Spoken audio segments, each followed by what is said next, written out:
Shopping mall ప్రపంచ స్థాయి shopping అనుభూతి ఇప్పుడు మన పార్వతీపురంలో డిసెంబర్ 5న గొప్ప ప్రారంభం. తెలంగాణ రాష్ట్రంలో కాంగ్రెస్ ప్రభుత్వం అధికారంలోకి వచ్చిన తర్వాత ప్రజల పాలనపైన దృష్టి సారించింది. ముఖ్యంగా నిరుద్యోగ నిర్మూలనకై కంకణం కట్టుకున్నట్లు కనపడుతుంది ప్రభుత్వం. నిరుద్యోగులకు మరొక తీపి కబురు చెప్పింది. ఈ సందర్భంగా అతి త్వరలోనే 40,000 ఉద్యోగాలను భర్తీ చేయడానికి కసరత్తు జరుగుతోందని ఏకంగా ముఖ్యమంత్రి రేవంత్ రెడ్డి ప్రకటించడంతో నిరుద్యోగులు ఇప్పుడు సంతోషం వ్యక్తం చేస్తున్నారు. ఉస్నాబాద్లో ప్రజాపాలన ప్రజా విజయోత్సవాల కార్యక్రమంలో భాగంగా 262.78 కోట్ల రూపాయలతో చేపట్టిన అభివృద్ధి పనులకు శంకుస్థాపన చేసిన సీఎం రేవంత్ రెడ్డి ఈ సందర్భంగా నిరుద్యోగులకు శుభవార్త చెప్పారు. నిరుద్యోగ సమస్యను పరిష్కరించడానికి కాంగ్రెస్ ప్రభుత్వం తీసుకుంటున్న చర్యలలో భాగంగా తొలి సంవత్సరంలో 60,000 ఉద్యోగ ఖాళీలు భర్తీ చేశామని చెప్పుకోవచ్చారు. దీంతో పాటుగా అతి త్వరలోనే మరో 40,000 ఉద్యోగాలను భర్తీ చేస్తామని, దీనికోసం కసరత్తు జరుగుతుందని తెలిపారు. 2.5 సంవత్సరాలలో 1,00,000 ఉద్యోగాలను భర్తీ చేసే ప్రక్రియను పూర్తి చేస్తామన్నారు.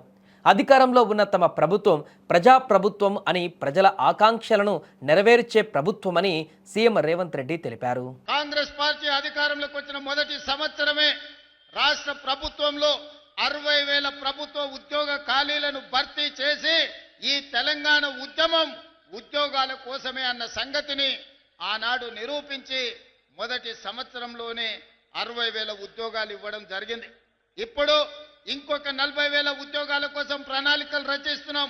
తొందరలోనే ఇంకా 40,000 ఉద్యోగాలు ఇచ్చి 2.5 సంవత్సరాలు పూర్తి చేసుకునే లోపల 1,00,000 ఉద్యోగ ప్రభుత్వ ఖాళీలను భర్తీ చేయడం ద్వారా ఇది ప్రజా ప్రభుత్వం ప్రజల కోసమే పనిచేస్తుంది, ప్రజల ఆకాంక్షలను నెరవేరుస్తుందని ఈనాడు మనం నిర్ణయాలు తీసుకొని ముందుకు వెళ్తున్నాం. ఇక ఇప్పటికే తెలంగాణ ప్రభుత్వం అధికారంలోకి వచ్చిన తర్వాత రాష్ట్రంలో 61,379 ఉద్యోగాలు భర్తీ చేసిన ప్రభుత్వము, దీనికి తోడు మరొక 8,632 పోస్టుల నియామకాలు తుది దశలో ఉన్నాయని కూడా తెలిపింది. వీటితో కలిపితే మొత్తం ఉద్యోగ నియామకాల సంఖ్య 70,011 చేరుతుందని, త్వరలోనే 1,00,000 ఉద్యోగాల మార్కును అందుకునే దిశగా తెలంగాణ ప్రభుత్వం చర్యలు చేపడుతుందని వెల్లడించింది. ఇక 2 ఏళ్లలో తెలంగాణ రాష్ట్ర పబ్లిక్ సర్వీస్ కమిషన్ ద్వారా 15,780 ఉద్యోగాలు భర్తీ చేశారు. Telangana state police recruitment board ద్వారా 16,067 ఉద్యోగాలు, మెడికల్ అండ్ హెల్త్ రిక్రూట్మెంట్ బోర్డులో 8,666 పోస్టులు, తెలంగాణ రెసిడెన్షియల్ ఎడ్యుకేషన్ ఇన్స్టిట్యూషన్స్లో రిక్రూట్మెంట్ బోర్డులో 8,400 ఉద్యోగాలు భర్తీ చేశారు. ఇక డిఎస్సి ద్వారా 10,006 నియామకాలు చేపట్టారు. విద్యుత్ రంగంలో టీజీఎన్పీడీసీఎల్లో 1,000కి పైగా ఉద్యోగాలు భర్తీ చేశారు. ఇక సింగరేణి, ఇతర సంస్థలు కలిపి 1,355 ఖాళీలను పూర్తి చేశారు.